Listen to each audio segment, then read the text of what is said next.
Hey, hello everyone. So welcome to this course. আজকের ক্লাসে আমরা পড়ব হলো গিয়ে নাম্বারস।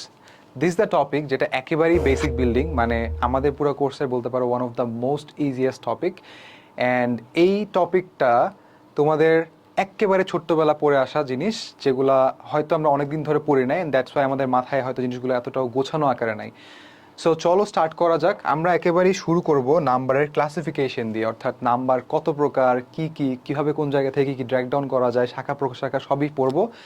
বাট স্টার্ট করার আগে তোমাদের একটু একটা সিচুয়েশন বলি। দেখো, তোমরা এতদিন স্কুল কলেজে ছিলা, তোমাদের অনেক ফ্রেন্ডকে তোমার দেখে মনে হয়েছে ও অনেক কমপ্লেক্স, ও স্নেক, ও ভালো, ও সাদাসিধা। বাট ভার্সিটিতে উঠলে বুঝবা যে আসলে সবাই কমপ্লেক্স। কেউ কমপ্লেক্সিটি শো করে, কেউ শো করে না। সেম অ্যাজ দ্য নাম্বারস, দুনিয়ার যত নাম্বার আছে সব নাম্বারকে আমরা বলতে পারি সবাই কমপ্লেক্স। কমপ্লেক্স কেন বলতেছি? বিকজ সব নাম্বারকে আমরা এ প্লাস আইবি এই আকারে প্রকাশ করতে পারি। এভাবে পড়লে জিনিসটা একটু ইজিয়ার হয় যে দুনিয়ার সব নাম্বারকে আমরা কমপ্লেক্স নাম্বার বলতে পারি, অ্যান্ড সব কমপ্লেক্স নাম্বারকে আমরা এ প্লাস আইবি এই আকারে প্রকাশ করতে পারি। এখন এ কি, আইবি কি, এই জিনিসটা নিয়ে আই থিঙ্ক তোমরা এখনও ক্লিয়ার না। যদিও না বুঝে থাকো, আমরা এটা নিয়ে ইন ডিটেল আলোচনা করবো আমাদের পরবর্তী ক্লাসগুলোতে। আমরা সেখানে কমপ্লেক্স নাম্বারের ক্লাস করবো, আমরা ফ্র্যাকশনের ক্লাস করব। আজকে মূলত আমরা ওভারঅল একটা আইডিয়া নিব যে আসলে কীভাবে করে কোন কোন জায়গা থেকে কোন কোন নাম্বারগুলো ড্র্যাক ডাউন করা যায়, কোনটার প্রকার কত কত রকমের। এই যে কমপ্লেক্স নাম্বার, এটাকে আমরা সি দিয়ে প্রকাশ করে থাকি ইউজুয়ালি, মানে অ্যাজ এ সিম্বলিক অ্যালফাবেট আমরা কমপ্লেক্স নাম্বারকে সি দিয়ে প্রকাশ করে থাকি। এই অ্যালফাবেটগুলো জানাটা কিন্তু ইম্পর্টেন্ট। মানে ধরো তোমাকে কোয়েশ্চেনে হয়তো বলে দিল this number belongs to C, that means এই নাম্বারটা একটা কমপ্লেক্স নাম্বার। ওকে, সো এই জিনিসটা তোমার বোঝাটা খুবই ইম্পর্টেন্ট, বিকজ এগুলো তুমি না জানলে দেখবা যে প্রশ্নই তুমি আসলে ক্যাচ করতে পারতেছো না। ওকে, সো কমপ্লেক্স নাম্বারে ফেরত আসি। এখানে বলা হয়েছে যে প্রত্যেকটা নাম্বারকে আমরা এ প্লাস আইবি আকারে প্রকাশ করতে পারি, এবং প্রত্যেকটা নাম্বারেরই দুইটা অংশ থাকে, একটা হলো এ, একটা হলো আইবি। এ হচ্ছে দ্য রিয়েল পোর্শন, আইবি হলো দ্য ইমাজিনারি পোর্শন। এখন এই দুইটার রূপভেদ বিভিন্ন রকম হওয়ার কারণেই নাম্বারগুলো দুই রকমের ভাবে আমরা ডিভাইড করতে পারি। একটা হচ্ছে গিয়ে রিয়েল নাম্বার, যেটাকে আমরা আর দিয়ে প্রকাশ করে থাকি। এখন এই রিয়েল নাম্বারগুলো কখন হয়? যখন দেখবা যে এই যে এ প্লাস আইবি, এটার ক্ষেত্রে শুধু এ অংশটা আছে, ওকে, আইবি পার্টটা নাই, অর্থাৎ বি এর ভ্যালু এখানে 0। আবার যখন দেখবা যে এ প্লাস আইবি এর মধ্যে শুধু আইবি পোর্শনটা আছে, এ এর ভ্যালু এখানে 0। সো ইন দ্যাট কেস আমরা বলবো, যখন দেখবা যে শুধু আইবি আছে তখন আমরা সেটাকে বলবো ইমাজিনারি নাম্বার। যখন দেখবা যে শুধু এ আছে, আইবি এই ঝামেলাওয়ালা জিনিসটা যেটা তোমরা এখনো চিনতে পারতেছো না, যেটা নিয়ে এখনো একটু ভ্রুকুচ খেয়ে আসো যে আসলে এটা কি জিনিস, আমরা ডেফিনেটলি এটা নিয়ে আলোচনা করবো। এখন যে সেটা বিশ্বাস করো যে সব নাম্বারকে আমরা এ প্লাস আইবি আকারে প্রকাশ করতে পারি। যেই নাম্বারের ক্ষেত্রে এখানে আইবি পার্টটা থাকে সেটাকে আমরা বলি ইমাজিনারি নাম্বার। আচ্ছা, ভালো কথা, এখানে ইমাজিনারি নাম্বারকে আমরা আই দিয়ে প্রকাশ করে থাকি। সো এগুলো জানাটা একটু ইম্পর্টেন্ট, মানে মাথায় রাখো আর কি, যে কোন নাম্বারকে আমরা কোন সিম্বল দিয়ে প্রকাশ করে থাকি।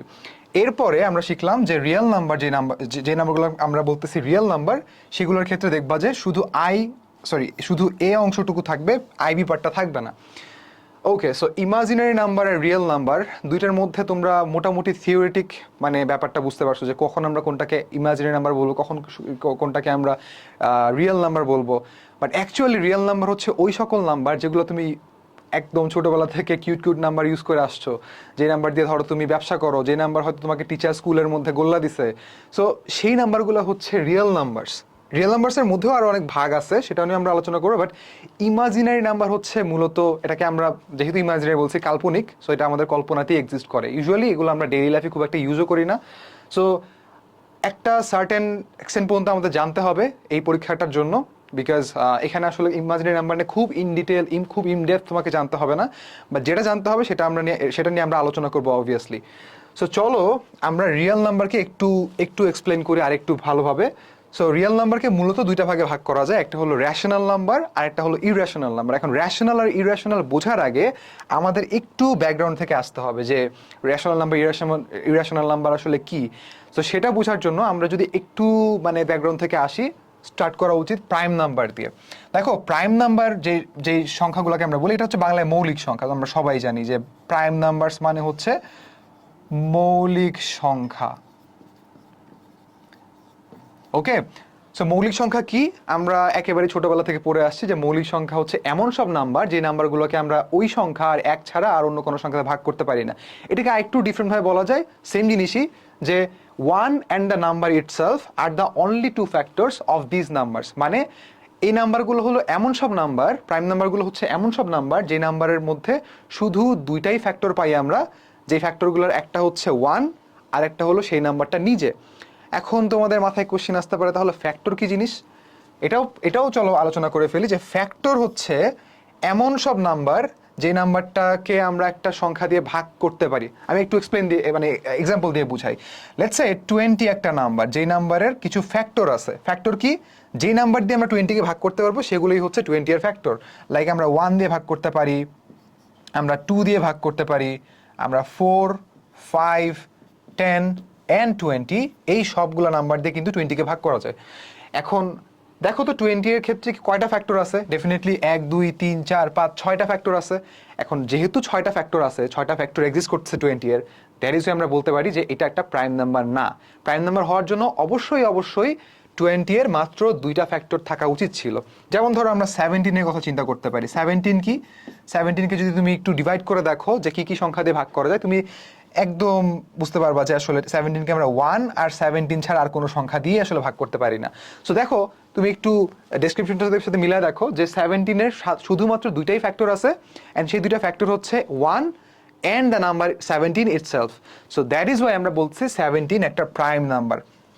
ওকে স্যার, আমরা যখন ফ্যাক্টর আলোচনা করতেছিলাম, ফ্যাক্টরের আরেকটা নাম কিন্তু ডিভাইজরও। মানে আমরা বাংলায় এটাকে বলে থাকি গুণনীয়ক। ওকে, সো বাংলা টার্মগুলো আমরা প্রত্যেকটা পদে পদে শিখে রাখবো, বিকজ আমাদের নর্থ সাউথের পরীক্ষাটা কোয়েশ্চিন হয় ইংলিশে। সো দ্যাট ইজ ওয়াই আমাদেরকে ম্যাথের যে টার্মগুলো আছে, ইংলিশের টার্মগুলো, এগুলো আমরা বাংলা ইংলিশ ট্রান্সলেশনটা শিখে রাখা আসলে অনেক গুরুত্বপূর্ণ। আদারওয়াইজ যারা বাংলা মিডিয়ামে আসো বা যারা বাংলা ভার্সনে পড়ে আসছো, তাদের জন্য আসলে জিনিসটা একটু টাফ হয়ে যায় বোঝাটা, বিকজ কোয়েশ্চিন বুঝতে পারলেই ম্যাথ ইজ অলমোস্ট হাফ ডান। তুমি যদি কোয়েশ্চিনটা বুঝতে পারো ভালো মতো, তাহলেই দেখবা যে তোমার ম্যাথ অলমোস্ট ডান। এখন জাস্ট তোমার ক্যালকুলেট অ্যান্ড প্রসেস বাকিটুকু আগায় নেওয়ার কাজ। সো তুমি যদি কোশ্চিনে না বুঝতে পারো, তাহলে আসলে তোমার ম্যাথের কিছুই হয় না। মানে তুমি ম্যাথ কিছু বুঝতেও পারবা না, এবং ম্যাথটা নিয়ে যে কোন দিকে আগাবা সেটাও তোমার মাথায় কখনো আসবেই না। সো দ্যাট ইজ ওয়াই এই টার্মগুলোর বাংলা মিনিং, ইংলিশ মিনিং এগুলো একটু মানে মাথায় রেখো আর কি। আচ্ছা, সো আমরা যখন ফ্যাক্টর আলোচনা করছিলাম, এই সময় অনেকেই ফ্যাক্টর আর মাল্টিপলের মধ্যে, আমি অনেক স্টুডেন্টের মধ্যে দেখছি যে এই জিনিসটা একটু গুলাই ফেলে, যে ফ্যাক্টর কোনটা, মাল্টিপল কোনটা। দেখো, ফ্যাক্টর হচ্ছে এমন সব সংখ্যা যেগুলা দিয়ে আমরা একটা সংখ্যাকে ভাগ করতে পারি। লাইক 20 এর ক্ষেত্রে আমরা 1, 2, 4, 5, 10, 20 এগুলো দিয়ে আমরা 20কে ভাগ করতে পারতাম। সো দ্যাট ইজ ওয়াই আমরা বলতেছিলাম যে এই সব নাম্বারগুলো হচ্ছে 20 এর ফ্যাক্টর বা গুণনীয়ক। মাল্টিপল হচ্ছে এমন সব সংখ্যা যে নাম্বারগুলোকে আমরা বিভিন্ন নাম্বার দিয়ে এই সংখ্যাটাকে গুণ করে করে পাই। লেটস সে আমরা ছোটবেলা নামতা পড়ছিলাম না, যে ধরো 5 একে 5, 5 2 10, 3 5 15, 4 5 20। সো এই যে নাম্বারগুলো লিখলাম, বা ধরো 6 এর ক্ষেত্রে 6, 12, 18। সো এই যে নাম্বারগুলো লিখলাম, এগুলো হচ্ছে 5 আর 6 এর মাল্টিপলস। এন্ড মাল্টিপলকে আমরা বাংলায় বলি গুণিতক। ওকে, বাংলা এটাকে বলা হয় গুণিতক। সো আই থিঙ্ক তোমাদের এখন মোটামুটি আইডিয়াটা একটু ক্লিয়ার হয়েছে যে ফ্যাক্টর কি জিনিস আর মাল্টিপল কি জিনিস। সো ফ্যাক্টর যেহেতু তোমরা বুঝে গেছো, সো আই থিঙ্ক তোমাদের এখন প্রাইম নাম্বারের পুরো কনসেপ্টটাও মোটামুটি মাথার মধ্যে গেঁথে গেছে, যে প্রাইম নাম্বার কি? এমন সব নাম্বার যে নাম্বারকে আমরা এক আর ওই নাম্বার ছাড়া অন্য কোনো সংখ্যাতে ভাগ করতে পারবো না। ইন আদার ওয়ার্ডস, এক আর ওই সংখ্যা ছাড়া আর অন্য কোনো ফ্যাক্টর নাই। ওকে, সো প্রাইম নাম্বার যদি বুঝে থাকো, এখন আমাদের কি একটু বুঝতে হবে যে প্রাইম নাম্বারকে আইডেন্টিফাই করতে হয় কীভাবে। ডেফিনেটলি তোমাদের মাথায় একটা আইডিয়া চলে আসছে যে একটা সংখ্যাকে আমরা বিভিন্ন সংখ্যাতে ভাগ করে দেখবো, যদি সেই সংখ্যাটা ভাগ যায় তাহলে সেটা প্রাইম নাম্বার না, যদি ভাগ না যায় তাহলে সেটা প্রাইম নাম্বার। সো আমরা বেশ কয়েকটা টেকনিক ফলো করতে পারি, এগুলো নিয়ে একটু আলোচনা করে চলো। ডিভাইড অ্যান্ড চেক, এটা হচ্ছে তোমাদের সেই মানে গতানুগতিক যে টেকনিক, যেটা আমরা ইউজুয়ালি ইউজ করে থাকি। সংখ্যাটাকে ভাগ করে করে দেখবো, অ্যান্ড সংখ্যাটা যদি ভাগ যায় তাহলেই বলবো যে এটা প্রাইম না, আদারওয়াইজ এটা একটা prime number. So till which point আমরা আসলে ভাগ করে দেখবো। ডেফিনেটলি তোমাকে যদি আমি বলি যে 87 এই নাম্বারটাকে প্রাইম কিনা, সো তুমি কি 1 2 3 4 5 6 এভাবে করতে করতে কত পর্যন্ত ভাগ করবা? একেবারে 20 পর্যন্ত, 30 পর্যন্ত, নাকি 50 পর্যন্ত? সো এই ক্ষেত্রে আমরা যে ভাগটা করব, অর্থাৎ ডিভাইড অ্যান্ড চেক করব, এই ক্ষেত্রে এই কাজটাও আমাদেরকে একটু এফিশিয়েন্ট ওয়েতে করতে হবে। লেটস সে তোমাকে আমি বললাম যে 37 এই নাম্বারটা কি প্রাইম কিনা বলো তো। তুমি কি করবা? এই নাম্বারটার রুট করবা, অ্যাপ্রক্সিমেট রুট ভ্যালু কত? আই থিঙ্ক 7 এর কাছাকাছি কিছু, 6 পয়েন্ট সামথিং কিছু একটা হবে। সো এই যে 6 পয়েন্ট সামথিং আসলো, তুমি এখন এই 37কে 1 দিয়ে ভাগ করে দেখবা, 2 দিয়ে ভাগ করে দেখবা, 3 দিয়ে ভাগ করে দেখবা, 4 5 6 অ্যান্ড হাইয়েস্ট 7 পর্যন্ত ভাগ করে দেখো। যদি এই পর্যন্ত ভাগ করেও কোনো সংখ্যা দিয়ে ভাগ না যায়, যদি এই পর্যন্ত এই যে 1 2 3 4 5 6 7 এই নাম্বারগুলো দিয়ে ভাগ করেও যদি তুমি 37কে ভাগ না করতে পারো, ইট মিনস যে তুমি আসলে আর পরের অন্য সব নাম্বার নিয়ে ভাগ করলেও ভাগ যাবে না। অ্যান্ড এটার মানে কি বোঝায়? 37 একটা প্রাইম নাম্বার, রাইট? সো এই জন্য আমাদের কাজটা অনেকটাই এফিশিয়েন্ট হয়ে যায় যখন আমরা এই রুট করে দেন ডিভাইড অ্যান্ড চেক যখন অ্যাপ্লাই করব, তাহলে আমাদের কাজটা অনেকটা এফিশিয়েন্ট হবে, আমাদের সময় বাঁচবে। এর থেকেও আরও বেশি ইজিয়ার ওয়ে আছে, সেটা হচ্ছে 6n প্লাস মাইনাস 1। এখন 6n প্লাস মাইনাস 1 এইটা দিয়ে আসলে কি বোঝায়? আমরা যদি যে কোনো একটা সংখ্যাকে 6n প্লাস মাইনাস 1 আকারে প্রকাশ করতে পারি, তাহলে সেটাকে বলবো প্রাইম নাম্বার। দেখো, আমি যদি বলি যে 17 এই নাম্বারটাকে আমরা কিভাবে 6n প্লাস মাইনাস 1 আকারে লিখতে পারি? যেমন ধরো 17কে আমরা লিখতে পারি 6 ইন্টু 3 মাইনাস 1, 3 6 18 মাইনাস 1 17। সো যেহেতু আমরা লিখতে পারলাম এভাবে করে 6n প্লাস মাইনাস 1 বা মাইনাস 1 আকারে আর কি, সো দ্যাট ইজ ওয়াই আমরা বলতে পারছি 17 একটা প্রাইম নাম্বার। সেমভাবে আমি যদি বলি যে লেটস সে 37, একটু আগে চেক করে দেখলাম, সো 37 এই নাম্বারটাকেও কিন্তু আমরা আমরা 6 ইন্টু 6 প্লাস 1 অর্থাৎ 6n প্লাস 1 আকারে লিখতে পারছি। সো যেহেতু লিখতে পারছি, দ্যাট ইজ ওয়াই আমি বলতেই পারি যে এই নাম্বারটাও একটা প্রাইম নাম্বার। এখন এই টেকনিকটা আসলে দেয়ার আর সাম লিমিটেশনস অবভিয়াসলি, বিকজ প্রাইম নাম্বারের প্যাটার্ন বের করাটা এতটাও ইজি কোনো কাজ না। সো প্রাইম নাম্বারের ক্ষেত্রে তোমার পরীক্ষায় হয়তো আসবে 100 থেকে 150, হাইলি তোমার 200 পর্যন্ত আসতে পারে, হাইয়েস্ট এই পর্যন্ত। সো এই পর্যন্ত আসলে এই টেকনিকটা খুবই ইফেক্টিভ, অর্থাৎ তুমি 1 থেকে 200 পর্যন্ত এই ভ্যালুগুলো নিয়ে যদি কাজ করো, এই ক্ষেত্রে এই টেকনিকটা খুবই ইফেক্টিভ। সো এই ক্ষেত্রে আবার কিছু লিমিটেশন আছে। লিমিটেশনটা কীরকম? লেটস সে তোমাকে একটা নাম্বার দেই, লেটস সে তোমাকে বললাম যে 65 এই নাম্বারটা কি প্রাইম কিনা বলো তো। এটা তো দেখা মাত্রই বুঝে ফেলার কথা যেটা প্রাইম না, বিকজ এটা একটা 5-এর মাল্টিপল। বাট এই নাম্বারটাকে কিন্তু আমরা 6n প্লাস মাইনাস 1 আকারে লিখতে পারি। দেখো 6 ইন্টু 11 66 মাইনাস 1, সো লিখতে পারছি 6n মাইনাস 1 আকারে লেখা গেছে কিন্তু। সো যদিও আমরা এই নাম্বারগুলোকে লিখতে পারতেছি, তো এরপরেও কিন্তু এই নাম্বারগুলো আসলে প্রাইম নাম্বার না, বিকজ এরা দেখেই ফিল্টার আউট করে ফেলা যায় যে এরা হচ্ছে 5-এর মাল্টিপল। সো 5-এর মাল্টিপল যদি হয় এবং সেই সংখ্যাটাকে যদি আমরা 6n প্লাস মাইনাস 1 আকারে লিখতে পারি, এটা অবভিয়াসলি একটা প্রাইম নাম্বার না। আদারওয়াইজ বাকি সকল নাম্বারকে আমরা অলমোস্ট প্রাইম নাম্বার আকারে লিখতে পারি। 6n প্লাস মাইনাস 1 দিয়ে যে কোনো প্রাইম নাম্বারকে আসলে রিপ্রেজেন্ট করা যায়। আচ্ছা, এটা গেল একটা নাম্বারকে তুমি ইন্ডিভিজুয়ালি কীভাবে চেক করবা যে সেটা প্রাইম কি প্রাইম না। এখন তোমাকে বিভিন্ন রেঞ্জে প্রাইম নাম্বার মুখস্থ করার একটা প্রেশার কাজ করতে পারে পরীক্ষায়, বিকজ অনেক সময় নর্থ সাউথে এরকম কিছু কোশ্চেন আছে যেখানে তোমাকে হাতে গুনে গুনে প্রাইম নাম্বার বের করতে হয়। এখন এইটা কিন্তু বেশ মানে টাইম কনজিউমিং একটা ব্যাপার। সো এটাকে সলভ করার জন্য তুমি এই জিনিসটা মনে রাখতে পারো, 4 4 2 2 3 2 2 3 2 1। এটা একেবারেই মানে ফোন নাম্বারের মতো মনে রাখবা যে 4 4 2 2 3 2 2 3 2 1। এই জিনিসটা কি বোঝায়? এটা বোঝায় এখানে তোমার 0 থেকে 10 পর্যন্ত কতটা প্রাইম আছে, এখানে 11 থেকে 20 পর্যন্ত কতগুলো প্রাইম আছে, 21 থেকে 30, 31 থেকে 40, 41 থেকে 50, 51 থেকে 60, 61 থেকে 70, 71 থেকে 80, 81 থেকে 90 অ্যান্ড 91 থেকে 100। সো আই থিঙ্ক তোমাদের 100 পর্যন্ত এই রেঞ্জগুলো মনে রাখলেই ইনাফ। তোমরা চাইলে 200 পর্যন্ত মনে রাখতে পারো, ইটস আপ টু ইউ। মানে আমার যতদূর মনে হয়েছে যে নর্থ সাউথের জন্য বা ব্র্যাকের জন্য এই পার্টটা মনে রাখাটা খুবই গুরুত্বপূর্ণ, বিকজ এরকম টাইপের কিছু কোশ্চেন আসে। যেমন ধরো তোমাকে বলতে পারে how many prime numbers are there from 65 to 100। So definitely তুমি এখন 65 থেকে 100 পর্যন্ত সবগুলো প্রাইম নাম্বার ক্যালকুলেট করবো না হাতের আঙ্গুলে, তাই না? যে 65 কি প্রাইম কিনা, 66 কি প্রাইম কিনা, 67 কি প্রাইম কিনা। সো এই ক্ষেত্রে তুমি একটু এফিশিয়েন্টভাবে কাজটা করতে পারো, তোমার কাজটা একটু ইজিয়ার হয়ে যাবে যদি তোমার এই রেঞ্জটা মনে থাকে, যে এই যে 4422322321। এখানে আমরা কি করতে পারি, আমরা এটাকে ভাগ করে নিতে পারি এরকম দুইটা সেগমেন্টে, যে আমরা বের করব হচ্ছে আমরা এখানে ট্রাই করতে পারি 71 থেকে 100 পর্যন্ত কতগুলো প্রাইম নাম্বার আছে। 71 থেকে 100 পর্যন্ত কতগুলো প্রাইম নাম্বার আছে, এটা আমরা একটু আগে যেই রেঞ্জটা পড়লাম সেটা দেখে বের করে ফেলা যায়। দেখো তো কতগুলো আছে। 71-এ আছে 3টা, 81 থেকে 90-তে আছে 2টা, 91 থেকে 100 আছে একটা প্রাইম নাম্বার। এখন কোনটা প্রাইম নাম্বার এটা তোমাকে আমি এখন বলবো না যে মুখস্থ করো, অ্যাটলিস্ট তুমি প্রাইম নাম্বারগুলো চেহারা চিনলেই ইটস গুড। মানে তুমি যেন তোমাকে প্রাইম নাম্বার দেখাইলে তুমি যেন বলতে পারো যে হ্যাঁ এটা প্রাইম নাম্বার, এটা প্রাইম নাম্বার না। সো এই যে 71 থেকে 80 এর মধ্যে আছে 3টা, তারপরে 81 থেকে 90 এর মধ্যে 2টা, 91 থেকে 100 এর মধ্যে আছে একটা। সো ইন টোটাল চিন্তা করো তো 71 থেকে 100 পর্যন্ত কতগুলো প্রাইম নাম্বার আছে। ডেফিনেটলি 3, 2, 1 যোগ করলে হয় কত? 6। সো 6টা প্রাইম নাম্বার আছে এখানে। এই রেঞ্জটার মধ্যে 6টা প্রাইম নাম্বার আছে ডেফিনেটলি।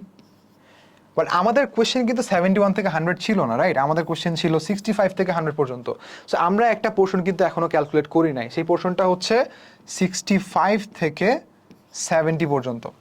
সো এই পার্টটুকুকে আমরা এখন আমাদের আগে শেখা যেই পার্টটা, মানে যেই টেকনিকগুলো ছিল এগুলো আমরা অ্যাপ্লাই করি, সেই পার্টগুলো ফিল্টার করে ফেলতে পারি। যেমন ধরো 65, 66, 67, 68, 69 and 70। সো দেখো তো এখানে শুরুতেই আমরা ডিভাইড অ্যান্ড চেক করে জাস্ট ইভেন নাম্বার যেগুলো, জোন নাম্বারগুলোকে কেটে ফেলতে পারি না? যে 66, 68 and 70 এগুলো তো 2 দিয়ে ভাগ যায় অবশ্যই, এগুলোকে আমরা অবশ্যই প্রাইম নাম্বার কখনই বলবো না। দেন আমরা 65কে কেটে ফেলতে পারি বিকজ এটা 5-এর মাল্টিপল। 69 এটাকে 3 দিয়ে ভাগ করা যায়। এখন তুমি মোটামুটি শিওর যে 67 প্রাইম নাম্বার হইতে পারে, প্রাইম নাম্বার এখনো কিন্তু প্রুভেন না। সো এইটাকে প্রুভ করার জন্য, এটাকে চেক করার জন্য যেটা কি আসলেও প্রাইম নাম্বার কিনা, তুমি যেটা করতে পারো এখানে এখন 6n + -1 অ্যাপ্লাই করে দেখো যে এটাকে কি 6n + -1 আকারে লেখা যায় কিনা। লাইক তুমি দেখতে পারো যে এটাকে আমরা লিখতে পারি 6 × 11 + 1। সো যেহেতু আমরা 6 × 11 + 1 এই আকারে লিখতে পারছি, তার মানে বোঝাই যায় যে আমরা এই নাম্বারটা একটা প্রাইম নাম্বার সিলেক্ট করে ফেলছি। সো এই রেঞ্জের মধ্যে প্রাইম নাম্বার আছে কয়টা তাহলে? 65 থেকে 70 পর্যন্ত। 65 থেকে 70 পর্যন্ত প্রাইম নাম্বার আছে একটা। সো আমাদের এই যে পুরো রেঞ্জটা, এখানে তাহলে টোটাল প্রাইম নাম্বার আছে 1 + 6 = 7।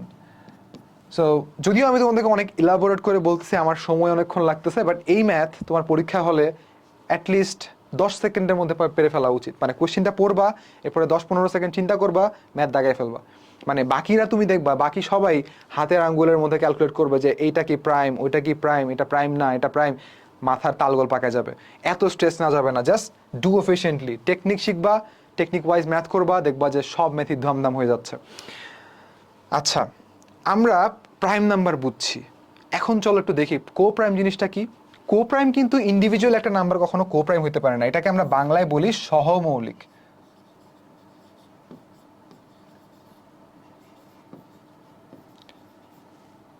ওকে, সহমৌলিক।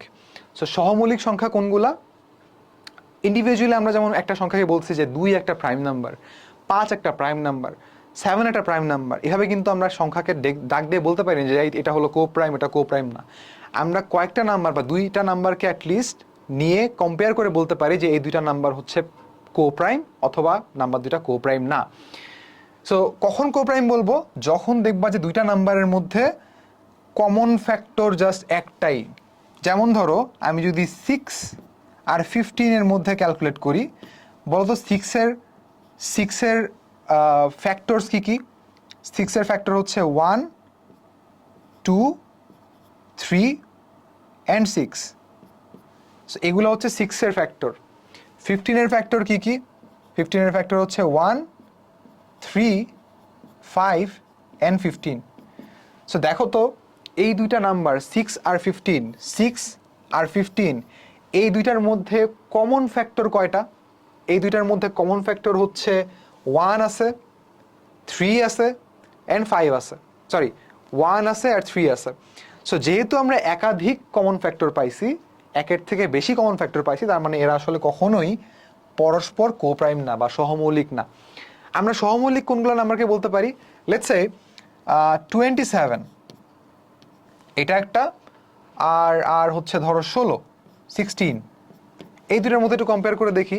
দেখো এই দুটা নাম্বার কিন্তু দুইটাই কিন্তু পরস্পর, সরি ইন্ডিভিজুয়ালি দুটা নাম্বার কিন্তু প্রাইম না। 27কে দেখো, 27কে আমরা বিভিন্ন সংখ্যাতে ভাগ করতে পারি, 16কে আমরা বিভিন্ন সংখ্যাতে ভাগ করতে পারি, সো এরা কিন্তু প্রাইম না। যদিও এরা প্রাইম না, তবুও এরা পরস্পর যখন আমরা ক্যালকুলেট করবো এরা কিন্তু কো প্রাইম হইতে পারে। সো দেখো 27 যে নাম্বারটা আছে, 27-এর ফ্যাক্টর কি কি? ডেফিনেটলি এর ফ্যাক্টর হচ্ছে 1, 3, 9 অ্যান্ড 27। সো 1, 3, 9, 27, আর এখানে আমরা দেখতে পাচ্ছি এটার ফ্যাক্টরগুলো হচ্ছে 1, 2, 4, 8 অ্যান্ড 16।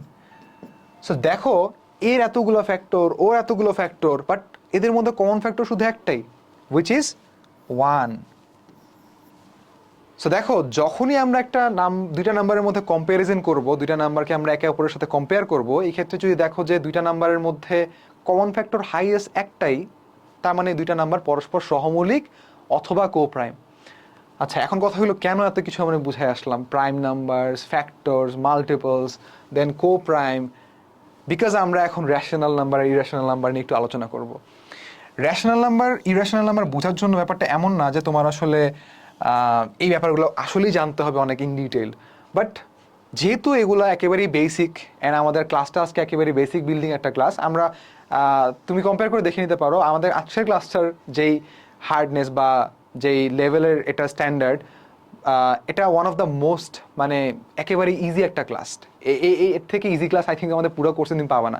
ডেফিনেটলি আমরা আজকের ক্লাসের মতোই অনেক সুন্দর সুন্দর শর্টকাট টেকনিক্স এগুলো শিখবো, বাট আজকের ক্লাসের যেই পড়াশোনার লেভেল, এটা একেবারেই একদম ছোট্টবেলা আমরা ক্লাস, মানে একেবারে বেবি শ্রেণীতে হয়তো পড়ে আসছি।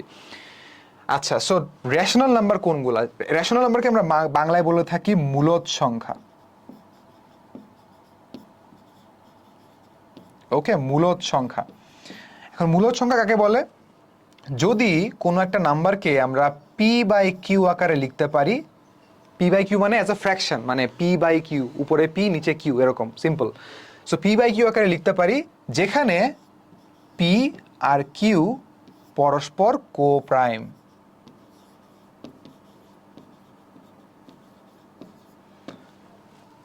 যেখানে পি আর কিউ পরস্পর কো প্রাইম। এখন আই থিঙ্ক সংজ্ঞা দিয়ে আসলে খুব ভালো মতো বোঝা যায় না, আমরা একটু এক্সাম্পল দিয়ে বুঝি যে আসলে কোনগুলো রেশনাল নাম্বার, আমি কোন নাম্বারগুলোর কথা বলছি যেগুলো আসলে রেশনাল নাম্বার। যেমন ধরো আমি একটু রেশনাল নাম্বারের কয়েকটা মানে এক্সাম্পল এখানে লিখে দিই, তাহলে আই থিঙ্ক তোমাদের বুঝতে ইজি হবে। যেমন ধরো -2, তারপর ধরো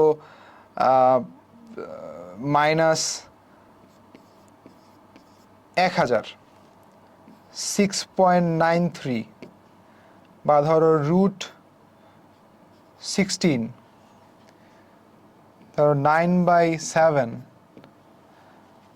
তারপরে ধরো 1.333333, এভাবে করে চলতে থাকবে এটা।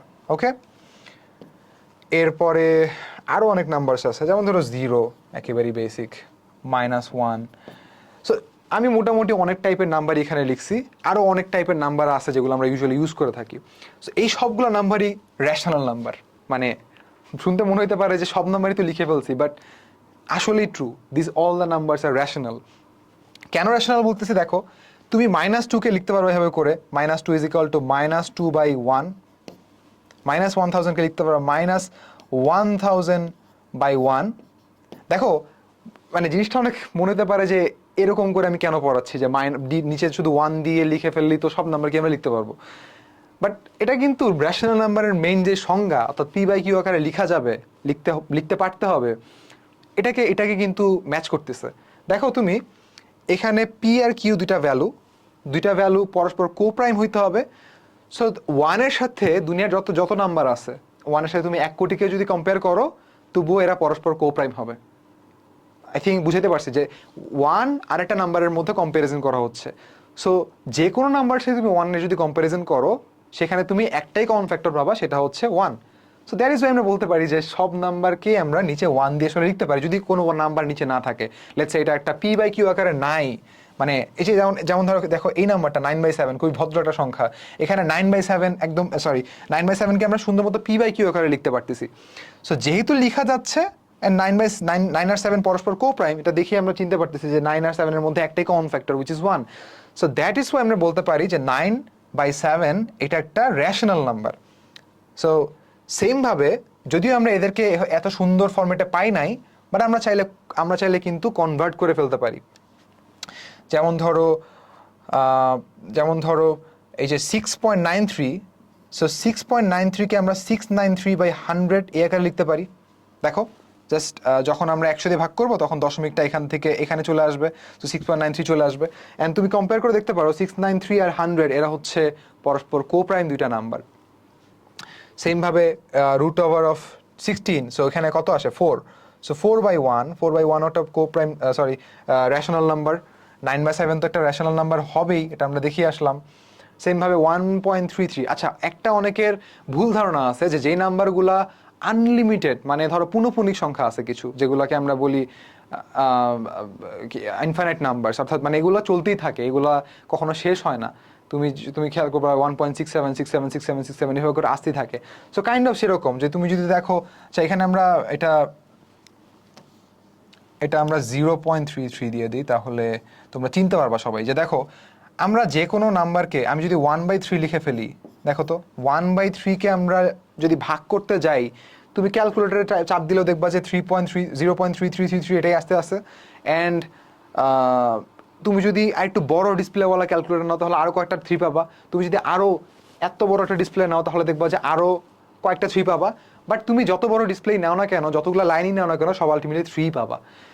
ব্যাপারটা হচ্ছে যে এই ছোট্ট নাম্বারটা থেকে কিন্তু আমরা এই বিশাল জিনিসটা বানাচ্ছি। ওকে, সো লজিকটা হচ্ছে যে তুমি যেই নাম্বারই বানাও না কেন, যত বিশাল নাম্বারই বানাও না কেন, সেই নাম্বারটাকে যদি আমরা p/q আকারে লিখতে পারি সেটাই একটা রেশনাল নাম্বার। সেম ভাবে 0/1ও লেখা যায়, 0/1ও একটা রেশনাল নাম্বার। -1/1 লেখা যায়, এটাও একটা রেশনাল নাম্বার। সো কথা হচ্ছে যে আমি আসলে সবই লিখে ফেলছি, কোন নাম্বারগুলো লিখি নাই যেগুলো ইরেশনাল নাম্বার হইতে পারে। বিকজ তুমি যদি ম্যাপটা দেখো, আমরা যখন এখানে একদম শুরুতে পড়া স্টার্ট করছিলাম, এখানে ছিল একটা রেশনাল নাম্বার আর একটা হলো ইরেশনাল নাম্বার। সো রেশনাল নাম্বারকে আমরা ডেফিনেটলি কয়েক রকম ভাগে ভাগ করছি, ইন্টিজার, ফ্র্যাকশন, বাট ইরেশনাল নাম্বারকে আমরা কিন্তু খুব বেশি ব্রেকডাউন করে দেখাই না। যদিও এখানে আমরা ছোট্ট দুইটা টাইপ পাবো, একটা হচ্ছে ট্রান্সেন্ডেন্টালস আর একটা হলো সার্ডস। এখন রেশনাল নাম্বার আমরা পড়া শেষ, আমাদের বোঝা শেষ রেশনাল নাম্বার কোন জিনিসগুলো। ইরেশনাল নাম্বার হচ্ছে এমন সব নাম্বার যেগুলোকে আমরা আসলে কখনোই, যেমন 0.333 এটাকে আমরা লিখতে পারছি, বাট কখনোই আমরা ওদেরকে দুইটা নাম্বারের মানে ফ্র্যাকশন আকারে লিখতে পারবো না। যেমন ধরো পাই একটা ভ্যালু 3.141592, মানে এটা চলতে থাকবে এভাবে করে, ঠিক আছে, এভাবে করে এটা চলতেই থাকে। অ্যান্ড এই নাম্বারগুলোর ক্ষেত্রে প্রবলেমটা হচ্ছে যে এখানে কোনো প্যাটার্ন চলে না।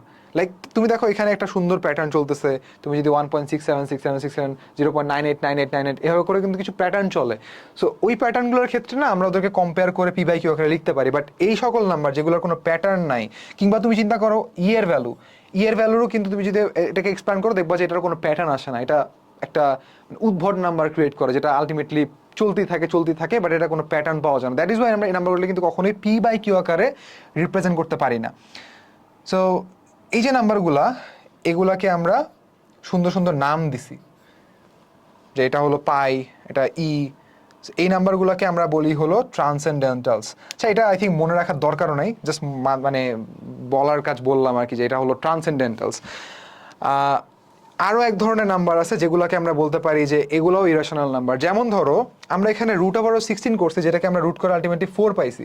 বাট চিন্তা করো তো, আমি যদি √5 করতাম বা √7 লিখতাম, এগুলার ভ্যালু কিন্তু তুমি কখনোই এভাবে সুন্দর p/q আকারে কোনো ভ্যালুতে কনভার্ট করে লিখতে পারবে না। যদিও একটু আগে আমি পাই পড়াইছিলাম, যখন পাইয়ের ভ্যালু লিখছিলাম, তখন কিন্তু অনেকেই মাথায় এটা আসছে, ভাইয়া আমরা তো পাইয়ের ভ্যালুকে 22/7 এই আকারে লিখতে পারি। বাট দ্য থিং ইজ এটা আসলে অ্যাকচুয়াল পায়ের ভ্যালুকে মানে রিপ্রেজেন্ট করে না। হয়তো 2টা ডিজিট পর্যন্ত এটাকে আমরা চাইলে রিপ্রেজেন্ট করতে পারি, বাট অ্যাজ এ পায়ের ভ্যালু তুমি এখান থেকে স্টার্ট করলে এই পর্যন্ত পার হয়ে কয়েকটা লাইন তুমি নিচে নিয়ে গেলেও পায়ের ভ্যালু শেষ হবে না। সো দ্যাট ইজ ওয়াই 22/7 কিন্তু এক্স্যাক্টলি 22/7 এটা কিন্তু এক্স্যাক্টলি পায়ের ভ্যালু না। সেমভাবে তুমি এই ভ্যালুগুলোকেও কখনো p/q আকারে লিখতে পারবে না। সো আমার একটা সাজেশন হচ্ছে যে যেহেতু এই ভ্যালুগুলো নিয়ে এত ঝামেলা, এই যে √2, √3, √5, √7, √8, √9 এই নাম্বারগুলোকে যখন আমরা রুট করব, আমাদের পরীক্ষায় যখন ক্যালকুলেশনগুলো করতে হবে অনেক ঝামেলা ক্রিয়েট হয়। সো আমার সাজেশন হচ্ছে √1 থেকে স্টার্ট করে √10 পর্যন্ত এই ভ্যালুগুলো একটু মেমোরাইজ করে ফেলবা। বিকজ এগুলো মেমোরাইজ করলে তুমি পদে পদে হেল্প পাবা। দেখবা যে কোথাও একটা √2 এর ভ্যালু আছে, তো তুমি ওখানে ধাম করে 1.41 কিছু একটা বসায় ফেলতে পারবো যেটা হলো √2 এর ভ্যালু। সো আমি আমার অ্যাডমিশন টাইমে এই জিনিসগুলো, এই স্ট্র্যাটেজিগুলো ফলো করছিলাম। সো আমি তোমাদেরকে দ্যাটস ওয়াই এগুলো সাজেস্ট করতেছি যে এগুলো করো, হোপফুলি অনেক বেনিফিট পাবা। আচ্ছা, so rational number, irrational number নিয়ে মোটামুটি আমাদের আলোচনা শেষ। চলো আমরা এখন স্টার্ট করি রেশনাল নাম্বার, ইরেশনাল নাম্বারের কিছু মানে আরো বেশ কিছু ক্লাসিফিকেশন। তোমরা শুরুতে যে ম্যাপটা দেখছিলা, একদম শুরুতে যে ম্যাপটা দেখছিলা, সেখানে দেখো রেশনাল নাম্বারকে আমরা মূলত 2টা ভাগে ভাগ করতেছি। আমরা আজকের ক্লাসে মূলত রেশনাল নাম্বার পড়েই শেষ করে ফেলবো। ফ্র্যাকশন আর ডেসিমেল যে পার্টটা, এটা নিয়ে আমরা নেক্সট ক্লাসে আলোচনা করব। বাট চলো এই ব্যাপারটা আরেকটু ভালো মতো বোঝা যাক যে ইন্টিজার কি, নেগেটিভ নাম্বারস, হোল নাম্বারস কি, জিরো অ্যান্ড ন্যাচারাল নাম্বারস কি, এগুলো নিয়ে একটু বোঝা দরকার। সো দেখো আমি যখন এখানে রেশনাল নাম্বারগুলো লিখছিলাম, এখানে কয়েক রকমের নাম্বার লিখছি আমি। দেখো এখানে কিছু ছিল পূর্ণ সংখ্যা, যেগুলোকে আমি আসলে দশমিক আকারে বা ফ্র্যাকশন আকারে লিখি নাই। সো এই নাম্বারগুলোকেই বলা হয় মেইনলি ইন্টিজার্স। এখন ইন্টিজারকে তুমি নাম্বার লাইনে, যে নাম্বার লাইন তো আমরা সবাই চিনি মোটামুটি, সংখ্যা রেখাটা কি হয়, মাঝখানে থাকে 0, এখান থেকে ডান দিকে বাড়তে থাকে 1 2 3 4 করে ইনফিনিটি পর্যন্ত, বাম দিকেও সেমভাবে -ইনফিনিটি পর্যন্ত চলতে থাকে। সো এই যে ভ্যালুটা, এই যে এখানে বড় বড় দাগ দিয়ে যে সব ভ্যালুগুলো দেওয়া আছে, এগুলোই হচ্ছে মেইনলি দ্য ইন্টিজার্স। এখন তুমি বলতে পারো যে তাহলে কি ভাই মাঝখানে এই ভ্যালুগুলোতে কি কোনো সংখ্যা থাকে না? এগুলোর মধ্যেও সংখ্যা থাকে। সো ওই নাম্বারগুলোই হচ্ছে ডেসিমাল নাম্বার, যেগুলো এই পার্টগুলোর মধ্যে বিলং করে, ওগুলোই হচ্ছে ডেসিমাল নাম্বারস বা ফ্র্যাকশন ভ্যালুস, বা বলতে পারো আদার যত রেশনাল বা ইরেশনাল নাম্বারস আছে, সেগুলো এই জায়গাগুলোর মধ্যে বিলং করে। বাকি যে বড় বড় মোটা দাগে যে নাম্বারগুলো আমরা মার্ক করে দিয়েছি, এগুলোই হচ্ছে ইন্টিজার্স। তো তুমি যদি নাম্বার লাইনটাতে একটু তাকাও, এখানে না ইন্টিজারগুলোকে আমরা মূলত 2টা ভাগে ভাগ করতেছি। একটা হচ্ছে নেগেটিভ নাম্বারস। নেগেটিভ নাম্বার কোনগুলা? জিরোর বাম দিকে যা কিছু আছে, জিরোর বাম দিকে, এই যে এটা আনলিমিটেড ভ্যালু আসতে থাকবে বাম দিকে, এগুলাকে আমরা বলছি নেগেটিভ ভ্যালু, নেগেটিভ নাম্বারস। আর জিরো সহ এই যে ডান দিকের ভ্যালুগুলা, এগুলোকে আমরা বলতেছি এরা হচ্ছে whole numbers, not positive numbers. কিন্তু এগুলোর আরেকটা নাম হচ্ছে নন নেগেটিভ নাম্বারস। সো তোমাকে যদি বলে this is a non negative number, that means এটার মধ্যে জিরো কিন্তু ইনক্লুডেড। এগুলো একটু সেন্সিটিভ জিনিস, মানে পরীক্ষায় দেখবা যে এগুলো হুট করে হয়তো মাথায় আসবে না, তোমাদের মাথায় গুছাই নিয়ে যাইতে হবে। সো দ্যাট ইজ ওয়াই এই ব্যাপারগুলো একটু মনোযোগ দিয়ে পড়ো আর কি। সো একটা হচ্ছে নেগেটিভ নাম্বার আর একটা হলো হোল নাম্বার। সো আচ্ছা, একটা জিনিস, ইন্টিজারকে কিন্তু আমরা জেড দিয়ে প্রকাশ করে থাকি। সো এগুলো একটু মাথায় রাখো, এগুলো হলো পপুলার ওয়ান, যে integer, imaginary number, complex number. So এগুলার যে সিম্বলিক ভ্যালুগুলো আছে, সিম্বলিক নেমগুলো আছে, এগুলো একটু মাথায় রাখাটা ইম্পর্টেন্ট। এগুলোর ক্ষেত্রে না টাইপোগ্রাফিটা একটু ডিফারেন্ট হয়। যেমন দেখো আমি জেড এর পাশে একটা ডাবল টান দিয়ে দিছি, ওইখানেও দেখছিল যে আই এর পাশে, আর এর পাশে আমি একটা ডাবল মার্ক করে ফেলছিলাম। সো এটা আসলে টাইপোগ্রাফির সময় যখন আমরা মানে পিসিতে টাইপ করি বা ধরো ফোনে টাইপ করতেছি, সো ইন দ্যাট কেস আসলে এভাবে করে লিখা হয়। বাট তুমি যখন হাতে লিখবা তখন আসলে খুব একটা ম্যাটার করে না। সো ইন্টিজারকে আমরা 2টা ভাগে ভাগ করে ফেলছি। এখানে একটা নেগেটিভ ভ্যালু ছিল, নেগেটিভ নাম্বারের পোর্শন ছিল, যেটাকে আমরা বলছি বাম দিকের জিরো বাদ দিয়ে যে পার্টটা আছে বাম দিকের, এই পুরো অংশটাকে আমরা বলছি নেগেটিভ ভ্যালু, এবং ডান দিকের পার্টটাকে আমরা বলছি হোল নাম্বারস বা নন নেগেটিভ নাম্বারস। এখন নন নেগেটিভ নাম্বারসকে আবার 2টা পোর্শনে ভাগ করা যায়। এর মধ্যে জিরো নিজেই একটা ক্লাস। তুমি দেখো এই যে জিরো লিখছি, এটা কিন্তু মানে এমন না যে বড় কোনো নাম্বারের একটা সেট, এই সেটটার মধ্যে জাস্ট জিরোই বিলং করে, আর কেউ বিলং করে না। সো জিরো বাদ দিয়ে যে নাম্বারগুলো আছে 1 2 3 4, এগুলাকে আমরা বলি হলো ন্যাচারাল নাম্বার, বা এগুলোকে আমরা এন দিয়ে প্রকাশ করে থাকি ইউজুয়ালি। ওকে, সো আমাদের মোটামুটি ইন্টিজার পর্যন্ত ক্লিয়ার হয়ে গেছে, যে আমরা নাম্বার লাইন, নাম্বার স্ট্রাকচার যেটা আছে, যে নাম্বারের ক্লাসিফিকেশন। ফার্স্ট অফ অল নাম্বারকে আমরা বলতেছিলাম কমপ্লেক্স নাম্বার। এরপরে বলছি যে কমপ্লেক্স নাম্বারকে আমরা দুই ভাগে ভাগ করতে পারি, একটা হলো ইমাজিনারি নাম্বার, একটা হচ্ছে রিয়েল নাম্বার। এখন ইমাজিনারি নাম্বার নিয়ে আমরা একটু পরে আলোচনা করবো বলছিলাম, যে আমাদের পরবর্তী কোনো একটা ক্লাসে আমরা এটা নিয়ে ইনডেপথ আলোচনা করব, যেহেতু তোমাদের এই ব্যাপারটা নিয়ে একটু কনফিউশন, যারা হয়তো আজকেই ফার্স্ট শুনতেছো ইমাজিনারি নাম্বার বলতে কিছু একটা এক্সিস্ট করে, সো সেটা সাইডে রাখো। আপাতত আমরা আজকে আলোচনা করতেছিলাম রিয়েল নাম্বারস নিয়ে, যেই নাম্বারগুলো নিয়ে তোমরা ছোটোবেলা থেকে আলোচনা করে আসছো, ছোটোবেলা থেকে ক্যালকুলেশন করে আসছো। সো সেই নাম্বারগুলোকে আমরা বিভিন্নভাবে ভাগ করছিলাম। রিয়েল নাম্বার হচ্ছে দুই প্রকারের, একটা হলো র্যাশনাল নাম্বার, একটা irrational number. So irrational number নিয়ে আমরা খুব বেশি ঘাটাই নাই। ইরেশনাল নাম্বার নিয়ে আসলে খুব বেশি চিন্তা করারও কিছু নেই। এর মধ্যে জাস্ট দুই রকমেরই ভ্যালু আছে, একটা হচ্ছে রুটওয়ালা কিছু ভ্যালু, আর একটা হচ্ছে ওই যে পাই এর ভ্যালু, ই এর ভ্যালু, যেগুলোকে আমরা নাম দিচ্ছি সুন্দর সুন্দর, এই নাম্বারগুলো, যেগুলোকে আমরা বেসিক্যালি পি বাই কিউ আকারে লিখতে পারি না। সো এখন র্যাশনাল নাম্বারকে আবার আমরা কয়েক ভাগে ভাগ করছি, একটা হলো ইন্টিজার, আর একটা হলো ফ্র্যাকশন বা ডেসিমাল।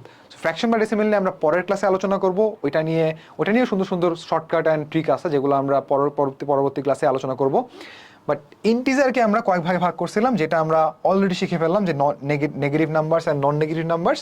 অ্যান্ড নন নেগেটিভ নাম্বারসকে আমরা দুই ভাগে ভাগ করা যায়, একটা হলো whole numbers, zero and natural numbers. এখন ইন্টিজার নিয়ে তোমাদের বেশ কিছু জিনিস একটু গুছাইতে হবে মাথার মধ্যে। সেটা কি, দেখো ইন্টিজার যেই নাম্বারগুলোকে বলতেছি, এগুলোর মধ্যেই জোড় সংখ্যা আছে, এগুলোর মধ্যেই বিজোড় সংখ্যা আছে। সো দুনিয়ার যত জোড় সংখ্যা আছে, ইভেন নাম্বারস, এগুলাকে আমরা অলওয়েজ 2n এই আকারে প্রকাশ করব। মানে ব্যাপারটা এমন না যে তুমি দেখলে 2n লিখে ফেলবে, এরকম না। ধরো তোমাকে, এই যে আমরা ছোটবেলা থেকে ম্যাথ করে আসছি না, যে ধরি পিতার বয়স এত, পুত্রের বয়স এত। সো এই যে ধরাধরির যে ম্যাথগুলো আছে, এই ক্ষেত্রে আমরা ইভেন নাম্বার যখন ধরতে হবে, তখন আমরা এখানে 2n ধরে ফেলবো। মানে তুমি এখানে চাইলে এক্স ধরে ফেলতে পারো, ওয়াই ধরে ফেলতে পারো, বাট আমাদের জন্য ইজিয়ার হয় যদি আমরা এখানে 2n ধরি। কেন? বিকজ দুনিয়ার সব জোড় নাম্বারের মধ্যেই, সব ইভেন নাম্বারের মধ্যে একটা করে 2 থাকে। ওকে, সো যেহেতু সব নাম্বারকে আমরা ইভেন বলতেছি, সব ইভেন নাম্বারকে আমরা 2n আকারে লিখতে পারতেছি, সব অড নাম্বার বা বিজোড় সংখ্যা যেগুলা, এদেরকে আমরা 2n+1 এই আকারে প্রকাশ করতে পারি। আচ্ছা, এখানে n এর ভ্যালুটা কি? n এর ভ্যালু কিন্তু ওই যে ন্যাচারাল নাম্বার, একটু আগে যেটা দেখে আসলাম। n এর ভ্যালু হচ্ছে এই যে ন্যাচারাল নাম্বার, যে 1 2 3 4 5 6 এভাবে করে আনলিমিটেড পর্যন্ত চলতে থাকবে। সো এই নাম্বারগুলোকে আমরা বলছি ন্যাচারাল নাম্বারস। অ্যান্ড এই নাম্বারগুলোই তুমি এখানে বসালে বিভিন্ন জোড় সংখ্যা, বিভিন্ন বিজোড় সংখ্যা জেনারেট হবে। তুমি চিন্তা করো, এখানে n এর ভ্যালু যদি 1 বসাও আসবে 2, তুমি যদি n এর ভ্যালু এখানে 2 বসাও তাহলে আসবে 4। সেমভাবে অড নাম্বারসের ক্ষেত্রেও তুমি n এর ভ্যালু এখানে বিভিন্ন সংখ্যা বসানোর কারণে বিভিন্ন রকমের অড নাম্বারস আসলে মানে তৈরি হবে। এখন পরীক্ষায় তোমাকে এই সুন্দর এই ছোট্ট কনসেপ্টটা থেকে অনেক মানে প্যাঁচাই কোশ্চেন করতে পারে। সো ওই প্যাঁচানো কোশ্চেনগুলোকে ডিল করার জন্য চলো আমরা কিছু জিনিস একটু গুছায় ফেলি। আমাকে একটু বলো, ইভেন নাম্বার আর আরেকটা ইভেন নাম্বার যদি আমি যোগ করি, দুইটা ইভেন নাম্বার যদি আমি যোগ করি, তাহলে সেই দুইটা নাম্বারের যোগফল একটা ইভেন হবে। তুমি চিন্তা করো, 2 আর 4 যোগ করলে কত হয়? 6। So same for all the even numbers, তুমি যে কোনো দুইটা ইভেন নাম্বার যোগ করলেই আসলে সবসময় ইভেন নাম্বারসই অ্যান্সার আসবে। তুমি যদি একটা ইভেন নাম্বারের সাথে একটা অড নাম্বার যোগ করো, তাহলে দেখবা দুইটার যোগফল একটা অড নাম্বার হয়ে গেছে। তুমি যদি দুইটা অড নাম্বার যোগ করো, তাহলে দেখবা দুইটা অড নাম্বারের যোগফল একটা ইভেন নাম্বার হয়ে গেছে।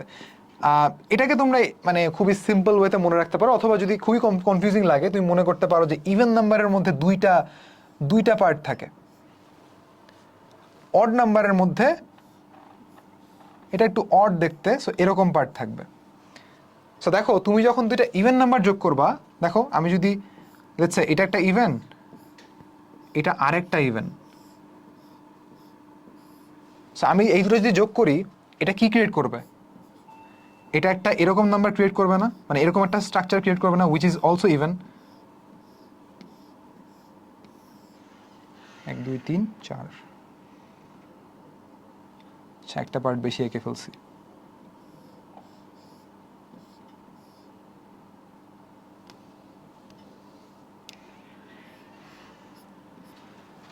সো দেখো তো, এই দুইটা নাম্বার যদি আমি যোগ করি, এই দুইটা পোর্শন যদি যোগ করি, তাহলে আসলে এরকম একটা ইভেন শেপ ক্রিয়েট করে। সেমভাবে তোমাকে যদি আমি বলি যে অড যোগ করলে কেন ইভেন হবে, তুমি চিন্তা করো একটা অড নাম্বার দেখতে হয় এরকম, মানে আমি গ্রাফিক্যালি বোঝানো ট্রাই করতেছি নাম্বার থেকে। সো আরেকটা অড নাম্বার হবে কীরকম, কাইন্ড অফ এরকম। তো তুমি দেখো এদেরকে যখন তুমি জোড়া লাগাই ফেলবা এটা দেখতে কেমন হবে, কাইন্ড অফ এরকম একটা নাম্বার হয়ে যাবে। সো দ্যাট ইজ ওয়াই মানে জিনিসটাকে আসলে এত এত ব্রেকডাউন করার খুব একটা দরকার নাই, বাট দেন এগেইন তোমাদের বুঝতে সুবিধা হবে আর কি, যে অড নাম্বার যোগ করলে একটা ইভেন নাম্বার হয়, একটা ইভেন আর একটা অড যোগ করলে একটা অড নাম্বার হয়, দুইটা ইভেন নাম্বার যোগ করলে একটা ইভেন নাম্বার হয়। আচ্ছা, এটা যদি বুঝে থাকো তাহলে চলো আমরা একটা অড ইভেন নাম্বার যদি মাল্টিপ্লাই করা হয় তাহলে কি হবে এটা একটু দেখি। দেখো একটা ইভেন নাম্বার আরেকটা ইভেন নাম্বার যদি গুণ করা হয় তাহলে এটার গুণফল একটা ইভেন হবেই। তুমি জাস্ট এটা মাথায় রাখবা, যখন আমরা মাল্টিপ্লাই করি তখন 100টা নাম্বার গুণ করা হোক, 100টা নাম্বারই বিজোড় হোক, এর মধ্যে 101 নাম্বারটা যখন আমরা গুণ করব সেটা যদি ইভেন হয় বাই এনি চান্স, তাহলে পুরো গুণফলটাই আসলে একটা ইভেন হয়ে যায়। তুমি চিন্তা করো আমি যদি দুইটা অড নাম্বার গুণ করি তাহলে এটা কখনো ইভেন হওয়ার কোনো পসিবিলিটি নাই। মানে দেখো এর মধ্যেও 2 নাই, এর মধ্যেও 2 নাই, অ্যান্সারে কি 2 আকাশ থেকে পড়বে? ডেফিনেটলি না। এখানে এইটার মধ্যেও 2 নাই, এটার মধ্যেও 2 নাই, সো ডেফিনেটলি এটাও 2 ছাড়া একটা সংখ্যা হবে যেটা আলটিমেটলি একটা অড নাম্বার হবে। তুমি যদি একটা অড নাম্বার আর একটা ইভেন নাম্বার গুণ করো, ইন দিস কেস কিন্তু যেহেতু এর মধ্যে 2 আছে, সো গুণফলটার মধ্যে 2 চলে আসবে। সো ওই যে শুরুতে একটা কথা বললাম যে যখনই তুমি দেখবা যে অনেকগুলো সংখ্যা গুণ হচ্ছে, জাস্ট খুঁজে ট্রাই করবা কি এর মধ্যে কি কোনো একটা 2 আছে কিনা, বা কোনো একটা জোড় সংখ্যা আছে কিনা। কোনো একটা 2ওয়ালা সংখ্যা বা কোনো একটা জোড় সংখ্যা যদি থাকে তাহলে সেই সংখ্যাটাকে আমরা বলতে পারি গুণ করার সময় ইমিডিয়েটলি সেটা গুণফলটাকে 2-এ কনভার্ট করে ফেলবে বা জোড়ে কনভার্ট করে ফেলবে। So these are actually the basic concept. আমরা যখন ইন্টিজার নিয়ে আলোচনা করি, ইন্টিজারের মধ্যে আরেকটা পার্ট হচ্ছে যে আমরা যখন প্লাস মাইনাস নিয়ে ক্যালকুলেট করি যে প্লাস প্লাসে কী হয়, ডেফিনেটলি প্লাস প্লাস গুণ করলে প্লাস হয়, প্লাস মাইনাসে মাইনাস হয়, মাইনাস মাইনাসে প্লাস হয়ে যায়। এগুলো একেবারেই বেসিক জিনিস, এগুলো আই থিঙ্ক এখন তোমাদের আলাদা করে শেখানোর কিছু নেই। এগুলো আই থিঙ্ক একটু গুছাই দিলে তোমাদের পরবর্তী যে আমরা ম্যাথগুলো সলভ করবো আজকে সেটা নিয়ে খুব বেশি কনফিউশন থাকবে না। তো চলো আমরা কিছু ম্যাথ সলভ করি, আই থিঙ্ক তোমাদের কনসেপ্টগুলো তাহলে আর একটু বেটার হবে। সো এখানে বলছে the average of 4 consecutive odd positive integer is, কিছু অপশন দিয়ে দিছে কোনটা সত্যি এটা আমাদেরকে বের করতে হবে। সো দেখো আমাদেরকে যেহেতু বলছে the average of 4 consecutive odd number odd positive integers, so first odd positive ইন্টিজারটাকে আমরা ডেফিনেটলি কি ধরবো, 2n+1। এটা হচ্ছে ফার্স্ট অড নাম্বারটা। যেহেতু কনজিকিউটিভ বলছে, কনজিকিউটিভ মানে কি, পর্যায়ক্রমিক কিছু সংখ্যা, মানে পাশাপাশি। তোমাকে যদি বলি যে টেল মি 5 কনজিকিউটিভ নাম্বারস, তুমি বলতে পারো যে 1 2 3 4 5, বা তুমি বলতে পারো 15 16 17 18 19 20। মানে কনজিকিউটিভ মানে হচ্ছে পাশাপাশি কিছু সংখ্যা। এখানে বলছে কনজিকিউটিভ অড, দ্যাট মিনস পাশাপাশি কিছু বিজোড় সংখ্যা। পাশাপাশি কিছু বিজোড় সংখ্যা কীরকম হইতে পারে, 1 3 5 7 9, এগুলো হচ্ছে পাশাপাশি কিছু অড নাম্বার। সো কোয়েশ্চেন পড়ার সময় এগুলো খুঁজবা যে আসলে এখানে কনজিকিউটিভ বলছে নাকি কনজিকিউটিভ অড বলছে নাকি কনজিকিউটিভ ইভেন বলছে। সো যদি বলে যে কনজিকিউটিভ অড, যেটা এখানে বলে দিছে অলরেডি, সো আমরা এখানে ধরবো যে প্রথম অড নাম্বারটা হচ্ছে 2n+1, এর পরেরটা ইমিডিয়েটলি এর পরেরটা চিন্তা করো তো কী হইতে পারে, ডেফিনেটলি এটা হবে 2n+1, তার সাথে আরও 2 যোগ হবে। কেন 2 যোগ করে দিলাম, তুমি চিন্তা করো যে কোনো একটা অড নাম্বার যদি পিক করি, লেটস সে 3, এর ঠিক পরবর্তী অড নাম্বারটা কত হবে, 5, এর সাথে জাস্ট +2 করলেই হয়। তার পরবর্তীটা কত হবে, 7, তার সাথে আরও +2 করে দিলেই হয়। সো দ্যাট ইজ ওয়াই আমরা এখানে এটা যদি 2n+1 হয়, এখানে লিখতে পারবো 2n+1 +2, বা এটাকে একটু গুছায় লেখা যায় হবে করে যে এটা হচ্ছে 2n+1 +2, দ্যাট মিনস 2n+3। সেমভাবে আমরা পরবর্তী কয়টা নাম্বারের কথা বলছে, 4টা, তাই না? সো পরবর্তী আরও 2টা লিখতে হবে। সো এটা হবে 2n+5, যেটা কিনা এর থেকে আরও 2 বড়। তারপরেরটা হবে 2n+7, যেটা কিনা এর থেকে আরও 2 বড়। তো তুমি চিন্তা করো আমাদের কি বলছে, the average of 4 consecutive odd positive integer is, সেটা কত হবে আমাদেরকে বলতে হবে যে এগুলোর মধ্যে কোনটা সত্যি। সো আমি কিন্তু এদেরকে যোগ করছি জাস্ট, এখন কিন্তু এভারেজ করি না। এভারেজ করার জন্য আমাদেরকে 4 দিয়ে ভাগ করতে হবে, 4 দিয়ে ভাগ করতে হবে। সো ফার্স্ট অফ অল আমরা এদিকে যোগ করি। এখানে কয়টা 2n আছে, 1 2 3 4, 4 2 8, আর এখানে আছে 7, 8, 9, 10, 11, 12, 13, 14, 15, 16। So 16 divided by 4। এখন এখান থেকে আমরা ইজিলি কাটাকাটি করতে পারি। তুমি যদি এখান থেকে 8 কমন নাও, 8 কমন নিলে আসে হচ্ছে n+2 ডিভাইডেড বাই 4। সো তুমি যদি এখান থেকে আরেকটু সিম্পলিফাই করো, এটা কাটলে আসে 2। সো আসলে অ্যান্সারটা আসে হলো 2n+4, তাই না? 2 × n+2, এটার সাথে 2 গুণ হয়ে আলটিমেটলি 2n+4 হয়ে যায়। সো 2n+4কে কি আমরা 4 দিয়ে ভাগ করতে পারবো বলো তো? অবশ্যই না, বিকজ এখান থেকে আমরা 4 কমন নিতে পারতে হবে তো, তাই না? যদি আমরা এখান থেকে 4 কমন নিতে পারতাম তাহলে সেই সংখ্যাটাকে আমরা 4 দিয়ে ভাগ করতে পারতাম। যেহেতু করা যাচ্ছে না, তার মানে এই সংখ্যাটাকে আমরা 4 দিয়ে ভাগ করতে পারবো না। এটা কি একটা অড নাম্বার কিনা বলো তো?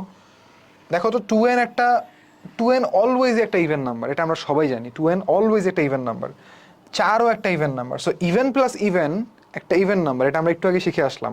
ইভেন প্লাস ইভেন একটা ইভেন নাম্বার। সো তার মানে এই পার্টটা কখনোই অড হইতে পারে না, এটা ইভেন হইতে পারে। এই যে এই যোগফলটা, এটা ইভেন হইতে পারে।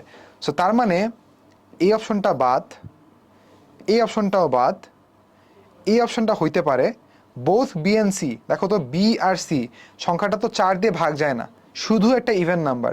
সো তার মানে এটাও বাদ। সো এই যে অপশন এলিমিনেট করে করে ম্যাথ সলভ করাটা, এটা কিন্তু খুবই ভালো একটা technique for MCQ exams. So তোমাকে আচ্ছা আরও একটা জিনিস বলি, সেটা হচ্ছে যে এই ম্যাথটা তুমি আসলে এত ব্রেকডাউন করে না করেও just 2 set consecutive odd number দিয়ে চেক করে করে ফেলতে পারতা। তোমাদেরকে এটা লাস্টে বললাম বিকজ তা না হলে এটাতে মনোযোগী দিতা না। বাট এখানে অনেক কিছু শিখার আছে, যে তুমি আসলে কীভাবে করে ব্রেকডাউন করে লাইন বাই লাইন ম্যাথটাকে টু পয়েন্ট নিয়ে যেতে পারবা। আচ্ছা, সো এই ম্যাথটার ক্ষেত্রে যেই ব্যাপারটা আমাদের ক্লিয়ার হইলো, যে যখন আমরা কনজিকিউটিভ অড বা কনজিকিউটিভ ইভেন নিয়ে কাজ করব, তখন আমাদেরকে 2n বা 2n+1 এই ব্যাপারগুলো নিয়ে একটু ফ্যামিলিয়ার থাকতে হবে। অলসো যখন আমরা অড ইভেন নিয়ে কাজ করতেছি, তখন আমাদের ওই যে অড অড যোগ করলে কি হয়, অড ইভেন যোগ করলে কি হয়, অড ইভেন যোগ বিয়োগ গুণ করলে কি হয়, আসলে এই জিনিসগুলো নিয়ে ভালো একটা আইডিয়া থাকতে হবে। চলো আমরা পরের আরেকটা ম্যাথ সলভ করি। এই ম্যাথটাতে বলছে if X and Y are positive odd integers and Z is an even integer. মানে এক্স আর ওয়াই এরা হলো দুইটা পজিটিভ বিজোড় সংখ্যা, পজিটিভ বিজোড় সংখ্যা, এবং Z is an even integer, Z হচ্ছে একটা জোড় সংখ্যা। আমাকে বলছে which of the following statements can not be true, মানে নিচের কোন কোন লাইনটা সত্য হইতে পারে না। সো আমরা একটু ইন্ডিভিজুয়ালি চেক করি। সো ডি নাম্বার থেকে স্টার্ট করি। চলো, এখানে বলছে X minus Y square into Z. দেখো তো এক্স মাইনাস ওয়াই আমরা একটু ব্রেকডাউন করে করে চেক করব, প্রত্যেকটা অপশনকে চেক করব আর এলিমিনেট করব, যেটা আমাদের এলিমিনেট হয়ে যাবে সেটাকে আর চেক করার দরকার নেই। So x minus y, x আর ওয়াই দুইটা পরস্পর odd number. So x minus ওয়াইকে যদি আমরা মানে ক্যালকুলেট করতে চাই, অড মাইনাস অড একটা অড নাম্বার অবশ্যই হবে। এটা আমরা একটু আগে দেখে আসছি যে দুইটা নাম্বার যখন, আচ্ছা আমি আই থিঙ্ক এখানে যোগটা দেখাইছিলাম, বিয়োগটা দেখাই নাই। সেম ফর বিয়োগ, এখানে আমরা যোগ করে দেখছি, সেম ফর বিয়োগ, মানে তুমি এখানে যখন বিয়োগ করবা তখন এই সেম জিনিসটাই করবে। তুমি যদি দুইটা ইভেন নাম্বার বিয়োগ করো ইভেন আসবে, তুমি যদি অড থেকে ইভেন অথবা ইভেন থেকে অড বিয়োগ করো তাহলেও অড আসবে, তুমি যদি অড মাইনাস অড করো তাহলে ইভেন আসবে। সো ওই জন্য এটা আলাদা করে আসলে দেখানো হয়নি, সেম জিনিসই আবার বলে রাখলাম। ওকে, সো এখন এই ম্যাথটাকে একটু ব্রেকডাউন করি। সো এখানে যে আমরা দেখতেছিলাম যে এক্স মাইনাস ওয়াই যেই সেন্টেন্সটা, X minus Y square into Z, এখানে এক্স মাইনাস ওয়াই পার্টটা একটা even value, X minus Y যে পার্টটা আছে এটা একটা ইভেন ভ্যালু। এখন ইভেনের সাথে ইভেনকে আমরা যখন স্কোয়ার করি এটা একটা ইভেনই হবে, বিকজ এর মধ্যে 2 আছে। সো 2ওয়ালাটা অংশকে আমি গুণ করছি 2 বার, সো এটা একটা ইভেনই হবে। ইভেনের সাথে একটা জেড গুণ হচ্ছে, which is an even number. So ইভেনের সাথে ইভেন গুণ হইলে তো ইভেনই হবে। তার মানে কি এলেনটা ঠিক আছে না? এটা তো ভুল হইতে পারে না। আমাদেরকে বের করতে হবে কোনটা সত্য হইতে পারবে না, which is false, which is not true, সেটাই বের করতে হবে। আচ্ছা এটা দেখি, চলো। এখানে বলছে এক্স মাইনাস জেড, এক্স হচ্ছে একটা অড নাম্বার, জেড হচ্ছে একটা ইভেন নাম্বার।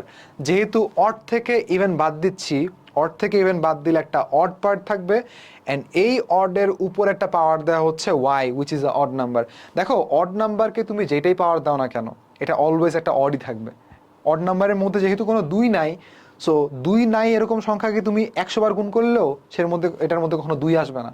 সো এই জন্য এই নাম্বারটা আসলে অলওয়েজ ওয়ার্ডই হবে, এটা কখনো ইভেন হইতে পারবে না। সো তার মানে কি এই স্টেটমেন্টটাও ঠিক আছে, এটা কোনো ভুল হয় নাই। আমরা দেখি চলো X minus Z whole square into Y, এই পার্টটা একটু চেক করে দেখি চলো। এক্স মাইনাস জেড, দেখো এক্স হচ্ছে একটা অড নাম্বার, জেড হচ্ছে একটা ইভেন নাম্বার। সো এক্স থেকে যদি আমরা জেড বাদ দেই, এক্স থেকে জেড বাদ দিলে একটা অড নাম্বার আসে। যেহেতু এটা অড, এটা ইভেন, আমরা অলরেডি শিখে আসছি এই জিনিসগুলো, যে এক্স মাইনাস ওয়াই করলে এটা একটা অড নাম্বার হবে। অ্যান্ড অড নাম্বারকে যদি আমি স্কোয়ার করি, অড নাম্বারকে স্কোয়ার করলে এটাও একটা অড নাম্বারই আসবে, বিকজ আমি একটু আগে বলে আসলাম যে অড নাম্বারের মধ্যে যেহেতু 2 নাই, এটাকে তুমি স্কোয়ার করলে কই থেকে 2 আসবে, তাই না? So x minus Y whole square যে ব্যাপারটা, এটা একটা অড নাম্বার। এখন এই অডের সাথে একটা অড গুণ হচ্ছে, দেখো ওয়াই অডের সাথে ওয়াই গুণ হচ্ছে না? সো অডের সাথে ওয়াই হচ্ছে একটা আবার অড নাম্বার বলে দিছে। সো অডের সাথে অড গুণ হচ্ছে, তার মানে গুণফলটা কিন্তু অড হওয়ার কথা, তাই না? অড আর অড গুণ হচ্ছে, সো গুণ হইলে এটা একটা অড আসার কথা। বাট যেহেতু এখানে ইভেন দিয়ে দিছে, সো তার মানে এইটা স্টেটমেন্টটা ঠিক নাই। এই স্টেটমেন্টটাতে এখানে হওয়া উচিত ছিল X minus Z whole square into Y is a odd. So যেহেতু এখানে এই পার্টটা ভুল করে দিছে, তার মানে এই স্টেটমেন্টটা আসলে ক্যান নট বি ট্রু। এখন তুমি উপরটা চেক করে দেখতে পারো যে X minus Z into Y square, X minus Z হচ্ছে কি, এক্স মাইনাস জেড হচ্ছে একটা অড নাম্বার, অডের সাথে একটা অড স্কোয়ার গুণ হচ্ছে, অডের সাথে অড স্কোয়ার মানে একটা অড, অড ইন্টু অড গুণ করলে আলটিমেটলি আমরা অড নাম্বারই পেয়ে যাবো। সো এটাও আসলে ঠিক আছে। শুধুমাত্র এই যে বি নাম্বার অপশনটা, এই বি নাম্বার অপশনটাই হচ্ছে একমাত্র স্টেটমেন্ট এখানে যেটা সত্যি হইতে পারে না, এটা বাকিগুলো সবগুলো আসলে সত্য। সো মোটামুটি আই থিঙ্ক তোমাদের কনসেপ্টগুলো ক্লিয়ার হয়েছে। তোমরা প্র্যাকটিস বুক থেকে যখন প্র্যাকটিস করবা, অনেক অনেক ম্যাথস সেখানে দেওয়া আছে নাম্বারস রিলেটেড। আমরা যা যা আজকে শিখছি, যা যা টেকনিক শিখছি, সেখানে তোমরা ম্যাথ সলভ করতে গেলে অনেক অনেক প্রবলেম পাবা, অ্যান্ড সেগুলো নিয়ে আই থিঙ্ক আমরা আলোচনা করতে পারবো তোমাদের সলভ ক্লাসে অথবা ডাউট সলভিং যে ক্লাসগুলো হবে সেখানে। সো সেই পর্যন্ত ভালো থাকো অ্যান্ড বেশি বেশি প্র্যাকটিস করো। The end.